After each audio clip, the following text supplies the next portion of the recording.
a gravar. Está gravando. E professor Thalema, por favor. Muito boa tarde novamente, pessoal. Então, essa é a palestra que eu complemento a palestra inicial, que foi dada há umas 3 semanas atrás, onde eu descrevo um capítulo desse livro que eu escrevi, o último, é o 5º livro que eu escrevi, o último, chamado Num Kibutz Perto de Gaza. E esse capítulo, que é o capítulo 3, ele, na realidade, esse livro conta 2 histórias. No Kibutz perto de Gaza, narra 2 histórias. Vou ler a orelha aqui para vocês. A primeira história, chamada A Experiência Suprema, se desenvolve por volta do ano 20 do calendário cristão. Cushi, o mestre da alegria, encontra numa comunidade beduína no Monte Sinai Ami, o mestre da paz, e Jesus, o mestre do amor, cada um com suas qualidades próprias, e estabelecem os princípios de uma vida feliz. Então, esse é o contexto da primeira história, que eu cheguei na metade, e agora vou desenvolver a segunda metade. Mas, para isso, para as pessoas que não assistiram à primeira palestra, eu só vou ler um pouquinho do final da primeira palestra para situá-las dentro do contexto. Lembrando que eu criei 3 personagens. Jesus, o mestre do amor, Cushi, que é o mestre da alegria, e Ami, que é o mestre da paz.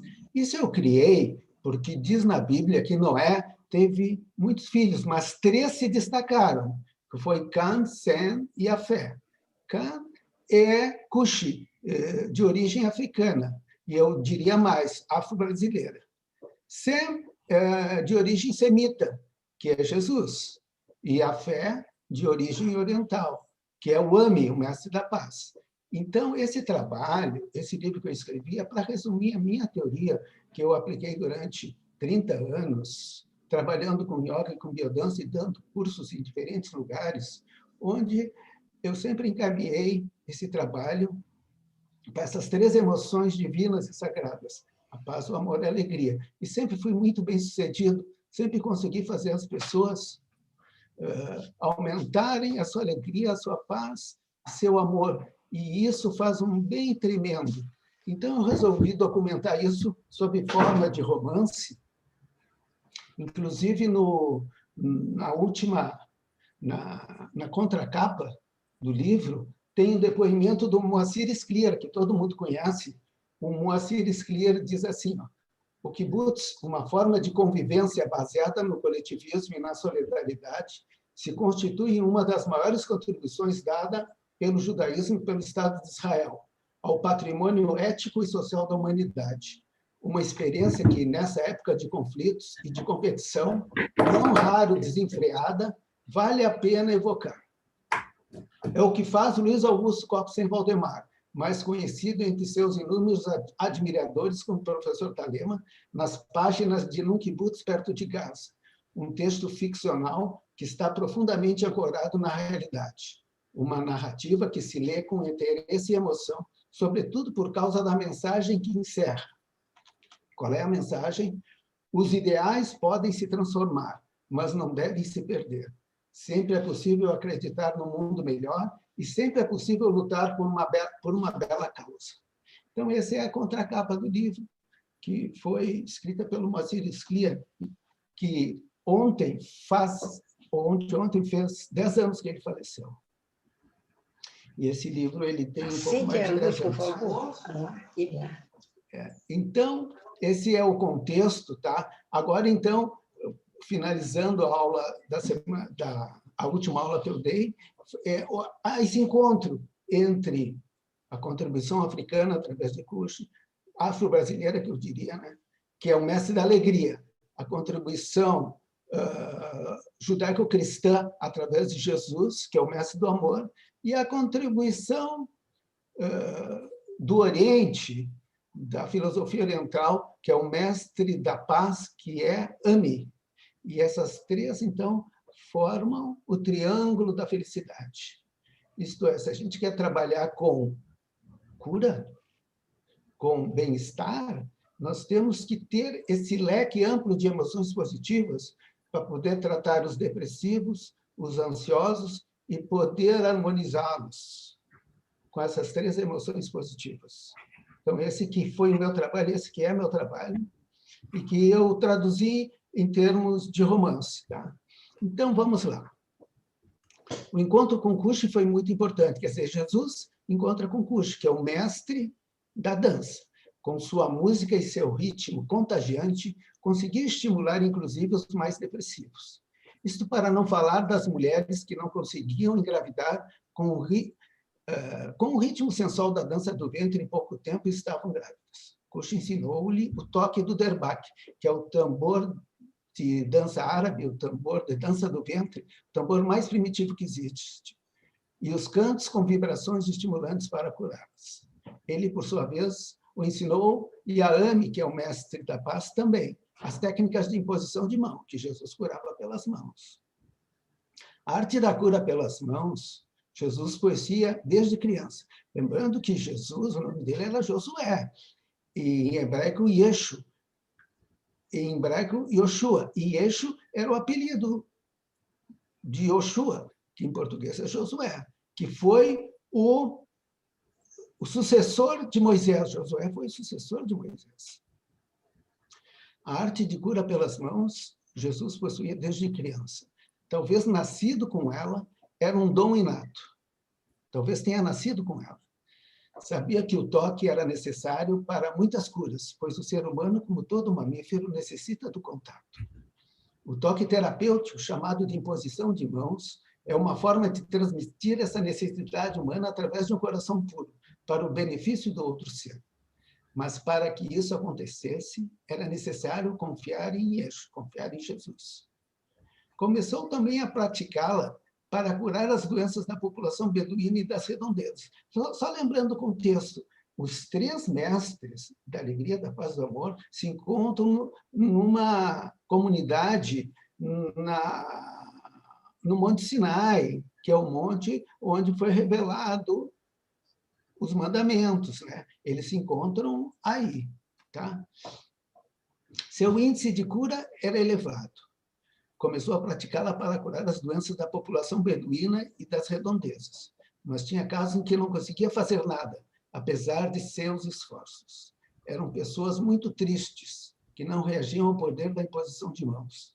Elas precisavam de uma energia ainda mais estimulante. Naquele tempo, é importante lembrar, não havia a profissão de médico.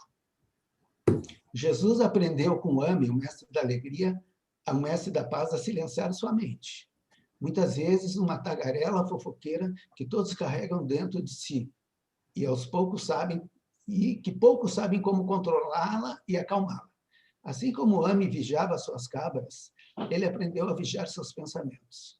Quando esses eram desagradáveis ou negativos, ele tratava de entendê-los e, principalmente, controlá-los. Isso tudo, então, é a aprendizagem de Jesus, com outros 2 mestres. Ami, que é o mestre da paz, e Kushi, que é o mestre da alegria.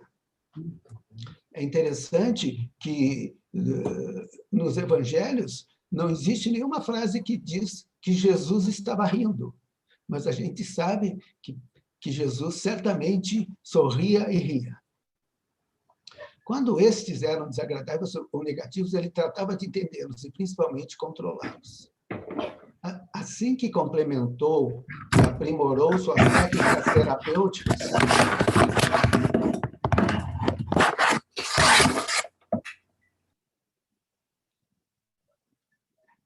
eu esperei, Afonso, para tu detectar, se tu conseguiu detectar.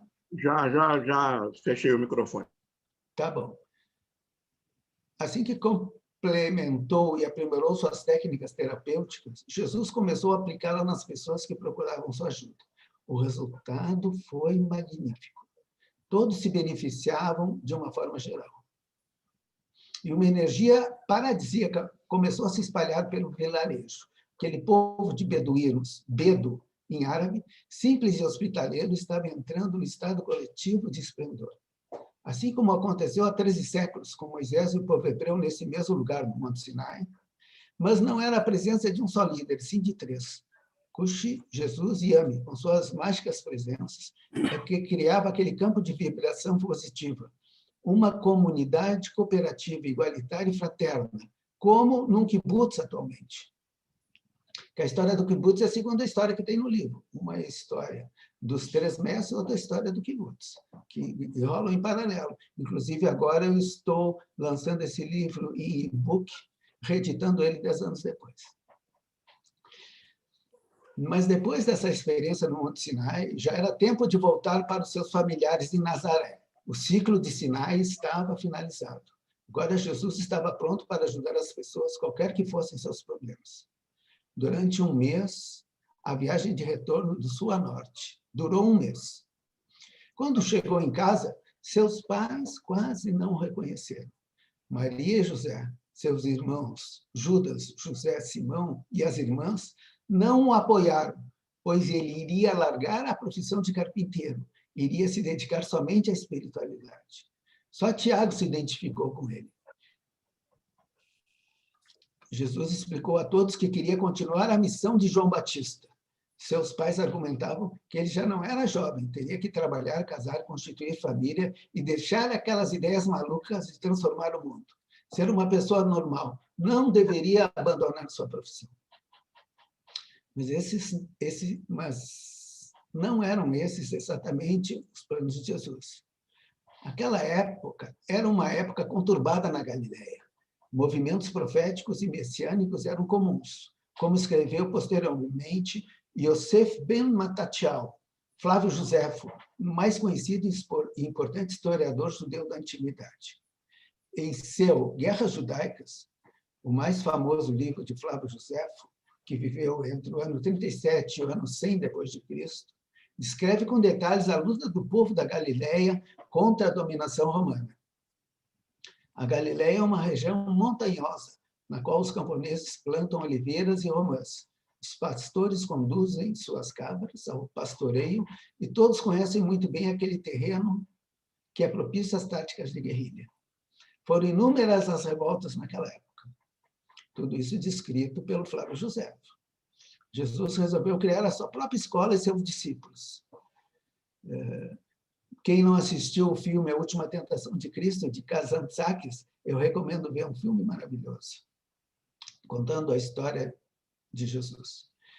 E Jesus esforçou-se em convencer seus conterrâneos, mas eles não aderiram e permaneceram distantes. Começou a curar ainda em Nazaré, mas o resultado foi pífio, pois poucas pessoas o procuravam. Eles não levavam fé naquele que viram nascer e crescer como uma criança entre eles, como uma criança qualquer entre eles. Santo de casa não faz milagre. Seus pais e seus irmãos foram francamente contra a sua atividade de profeta e curador. Assim, Jesus resolveu tomar a estrada, voltar à estrada.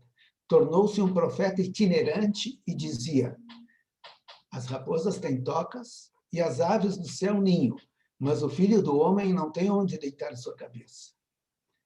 Começou a sua peregrinação em Capernaum, chamado Farnaum, é a aldeia de Naum, à beira do mar da Galileia. Sempre gostou desse lugar desde sua infância, quando veio uma vez banhar-se e refrescar-se em suas águas no verão. O calor de 40 graus pedia um banho de lago. Muitos dos seus futuros alunos, ao verem as curas que realizava, perguntaram: que poder é esse que tens, Jesus?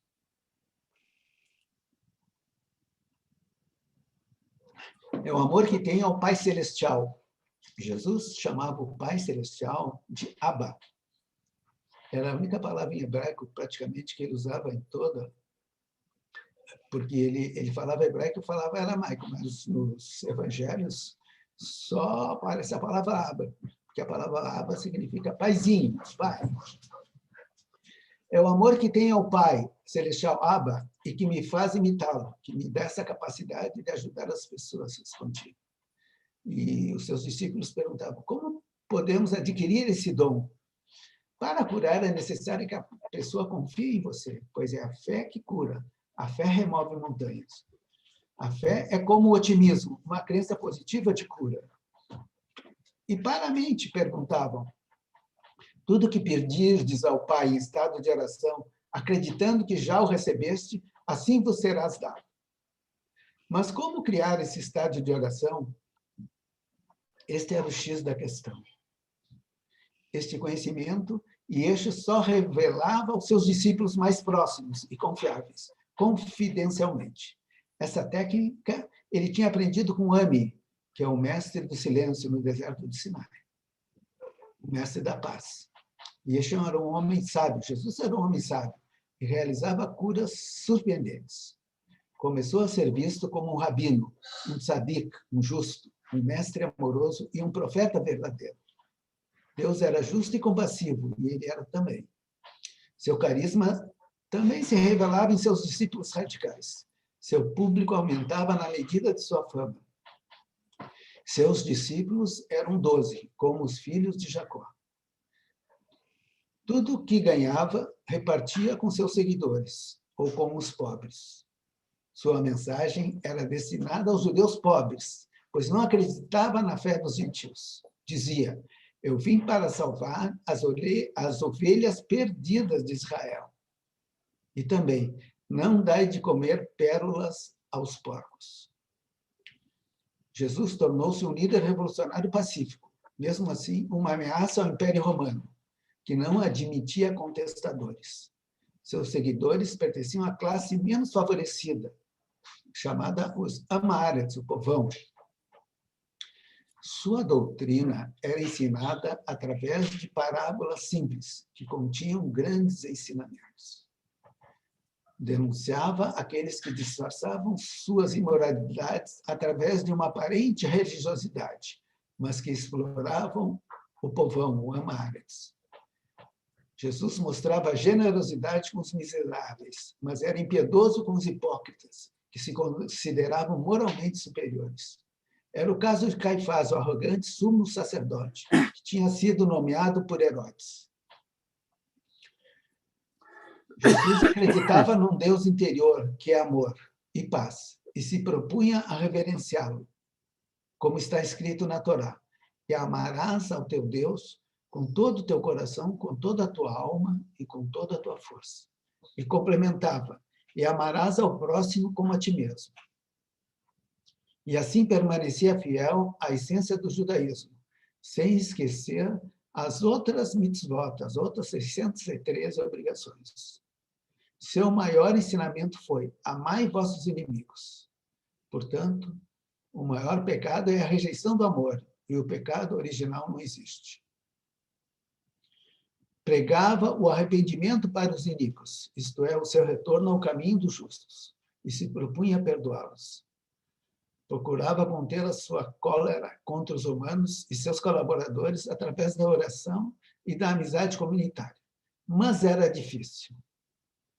No dia em que Jesus entrou em Jerusalém para a peregrinação de Pêssar, da Páscoa, e viu todo aquele comércio no pátio do templo, se zangou de verdade e, como Moisés frente ao bezerro de ouro, começou a virar todas as bancas e provocou a maior confusão. E disse: não podemos reverenciar dois deuses ao mesmo tempo, Elohim e Shecalim. Deus e o dinheiro. O Deus de Israel exige fidelidade absoluta. Imediatamente apareceram os guardas do templo, os soldados romanos, mas ele continuou falando com autoridade. Aquele público: retornai ao caminho certo. Seja generoso com os necessitados. Libertai o povo de seus pesados tributos, seguindo os caminhos de Moisés e dos profetas. Naquele dia, o seu destino foi traçado. O que aconteceu depois, ninguém sabe ao certo como foi, pois houveram várias e diferentes versões e interpretações. Por exemplo, a história da traição de Judas e do mistério da paixão só foi relatada por Mateus. Segundo o apócrifo Evangelho de Judas, Jesus já desejaria desencarnar, planejou os acontecimentos e pediu a Judas para entregá-lo aos romanos. Nessa mesma percepção em suas cartas, Paulo cogitou que Jesus era um mártir, um shahid, que quis se sacrificar em nome do Deus do amor, para provar a existência da vida eterna, ressuscitando, como era uma das crenças dominantes na época. Sobre esse tema, ver o livro de Geza Vermes, Ressurreição. Como eu falei na primeira parte, Geza Vermes é considerada a maior autoridade sobre a vida de Jesus e foi quem traduziu os manuscritos do Mar Morto. Por volta do ano 27 depois de Cristo, Pôncio Pilatos, governador romano, decretou a sua morte na cruz, como costumava acontecer a todos os revoltosos. E Jesus morreu aos 36 anos, que era a média de expectativa de vida naquela época. A classe dominante, os romanos, ficaram com receio do poder insurgente daquele profeta rural e resolveram crucificá-lo para servir de exemplo. Não façam o que ele fez. Na cruz, segundo os 4 evangelhos, é muito interessante, porque às vezes tem histórias que são, como eu disse antes, são narradas só num evangelho ou no outro, e isso atesta que aquilo é discutível, mas essa que eu vou relatar para vocês, que estava escrita na cruz, está escrita nos 4 evangelhos. Está escrito: Jesus, rei dos judeus, pois assim que os romanos queriam ridicularizá-lo, escrevendo que este era o fim do pobre Messias judeu tão esperado. Essa palavra, INRI, que estava escrito na cruz, significa Jesus Cristo Rex Yehudim, Jesus Cristo, rei dos judeus. Foi descrito nos 4 evangelhos, a mesma história, o que atesta sua legitimidade. Mas não deixou de ser uma ironia do destino, pois 4 séculos depois, os romanos mesmos o divinizaram. As últimas palavras de Jesus foram Eli, Eli, lama sabachthani. Em aramaico, quer dizer, meu Deus, por que me abandonaste? Como eu disse para vocês no início, Jesus falava hebraico e aramaico. Seus discípulos, todos, eram apóstolos judeus, porque, no início, o cristianismo foi uma seita do judaísmo. E foram enviados para continuar a sua obra, primeiramente entre os judeus da diáspora e depois com os gentios de todo o império. Seu irmão Tiago se tornaria o bispo de Jerusalém. Para este, só os judeus deveriam ser aceitos na nova seita. Mas foi vencido por Paulo, Saul, pois, na verdade, os judeus da Judéia não aderiram à seita como queria Tiago. Além disso, Jesus dizia que os seus discípulos não deveriam ser chamados de rabino ou mestre, de acordo com as recomendações de Jesus. O maior entre vós será o mais humilde. Então, toda essa questão da paixão, da ressurreição, tudo isso é fonte de estudos. Mas isso que eu estou relatando para vocês são mais ou menos questões consensuais. Algumas décadas mais tarde, isso do ponto de vista acadêmico, né?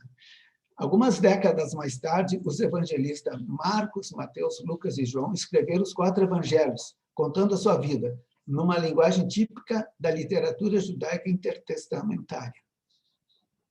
Ficou conhecido entre os gentios como o protótipo do profeta judeu, pois previra a catástrofe. 50 anos depois, os romanos destruíram Jerusalém e os judeus foram dispersos pelo mundo. Os evangelhos foram escritos por judeus. Marcos escreveu seu relato da vida de Jesus por volta de 70 a 75 depois de Cristo. Mateus e Lucas, que se acredita que não se sabe, na realidade, se Lucas era ou não era judeu, né? Porque ele veio da região lá da Síria, em torno de 80 e 100 depois de Cristo. João descreveu entre 100 e 110 depois de Cristo. Olha, também tem cachorro aqui em casa, viu, Penelas? João descreveu entre 100 e 110 depois de Cristo.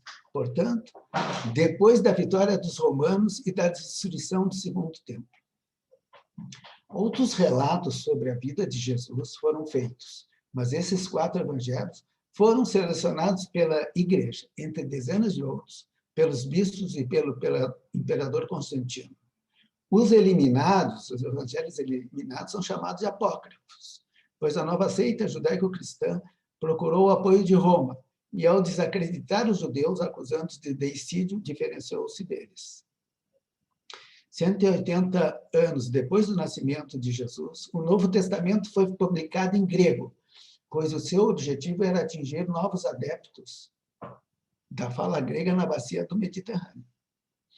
O cristianismo ganhava força entre os gentios da bacia do Mediterrâneo, até que foi instituído como religião oficial de todo o Império Romano no século IV, com apoio das classes médias e ricas de Roma. Isso é interessante da gente verificar, né? Porque os romanos, eles invadiram, antes de Cristo, invadiram a Grécia, mas eles adotaram a política, eles adotaram a cultura grega. Os romanos adotaram a cultura grega. Depois eles invadiram Israel e depois adotaram a cultura judaico-cristã, que era superior à cultura romana, assim como a grega era superior. O templo fora transferido de Jerusalém para Roma, e Jesus ficou conhecido como Jesus Cristo, porque até então ele era Jesus de Nazaré. Sua mensagem, originalmente destinada aos judeus pobres, passou à mão dos poderosos, aos romanos da classe dominante e corrupta, e foi adotada pelo Império 3 séculos depois. Jesus, um autêntico judeu, tornar-se Deus. Jesus era teocêntrico, isto é, chamava Deus. Deus era a figura principal para ele, né? Que ele chamava de Abba, como eu falei para vocês, Pai. E o cristianismo tornou-se cristocêntrico, uma nova religião baseada em Jesus e Paulo, outro judeu autêntico. Paulo também era outro judeu autêntico. Paulo dizia assim, que ele era judeu, ele era filho de judeu, neto de judeu, e que ele era um fariseu. E Paulo também não conviveu com Jesus, e escreveu por volta de 45 DC, para converter os gentios do Império Romano. O cristianismo foi criado pelos discípulos de seus discípulos, e por ocasião do Concílio de Nicéia em 325 d.C., quando o Novo Testamento, que é uma literatura judaica daquela época, foi consagrada como livro canônico. Então, eu não sei quanto tempo falta, Afonso. Faltam 4 minutos. Qualquer coisa a gente termina no módulo 3. Não, eu acho que eu vou... Aqui eu finalizei o que eu tinha preparado, fazendo assim uma breve reflexão sobre esse texto. O que eu quis demonstrar, tanto para os judeus quanto os cristãos, porque os judeus nunca aceitaram Cristo, nem admitem falar sobre ele. E eu, como judeu, ao contrário, quis resgatar o Cristo judeu. Cristo que era um profeta como todos os outros profetas do Velho Testamento. O Velho Testamento é dividido em 3 livros: a Torá, os profetas e os escritos. Os profetas são fundamentais dentro do judaísmo. Eles são o contraponto da aristocracia e dos reis. Então, Jesus, ele foi um profeta maravilhoso, um judeu autêntico. E essa é a minha mensagem para os judeus, da qual eu faço parte. E a minha mensagem para os cristãos, e isso hoje em dia tem o apoio de toda a academia e de todas as escolas teológicas, é um consenso, que Jesus era judeu. Só que essa mensagem, e ele era um autêntico judeu, ele não fundou uma nova religião, ele seguiu o judaísmo.